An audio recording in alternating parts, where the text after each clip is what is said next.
Waswahili wanasema mcheza kwao hutunzwa.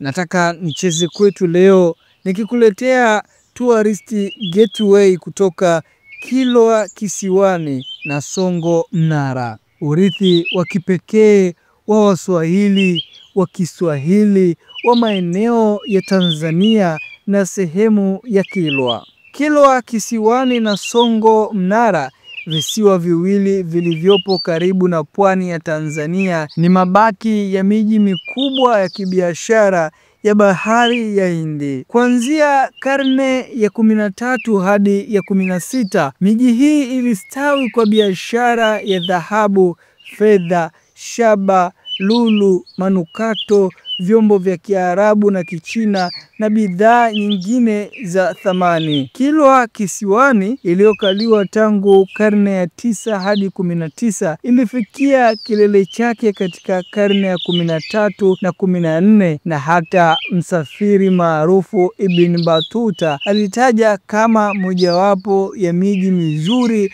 duniani. Kilwa Kisiwani ilikuwa na sarafu yake kati ya karne ya 11 na karne ya 14, na ilikuwa kitovu cha biashara kati ya Afrika, Asia na Mashariki ya Kati. Hata hivyo, katika karne ya 16, Wareno walipoanzisha ngome, mji ulianza kudhoofika. Mabaki yaliyopo leo yanajumuisha msikiti mkubwa wa Kilwa, husuni kubwa, gereza lililojengwa juu ya ngome ya Kireno na majengo ya kifalme na biashara yaliyojengwa kwa mawe ya matumbawe. Upekee wa Kilwa Kisiwani ni kituo kikubwa cha biashara ya bahari ya Hindi. Kilwa Kisiwani ilikuwa bandari mashuhuri iliyounganisha Afrika, Asia na Mashariki ya Kati. Ilistawi kutokana na biashara ya dhahabu, pembe za ndovu, hariri na vito adimu, na hivyo kuifanya kuwa moja ya miji yenye ustawi mkubwa wa Kiswahili. Urithi wa kipekee wa kijeshi na kifalme: mabaki ya ngome ya gereza ambayo ilijengwa na Wareno katika karne ya 16, na kasri ya husuni kubwa, jumba la kifalme lenye vyumba vya kifahari, yanathibitisha historia ya kifalme na kijeshi ya Kilwa. Msikiti mkubwa wa Kilwa, mojawapo ni misikiti ya kale zaidi kusini mwa jangwa la Sahara, inayoonyesha ushawishi mkubwa wa Kiislamu katika mji huo na jinsi dini hiyo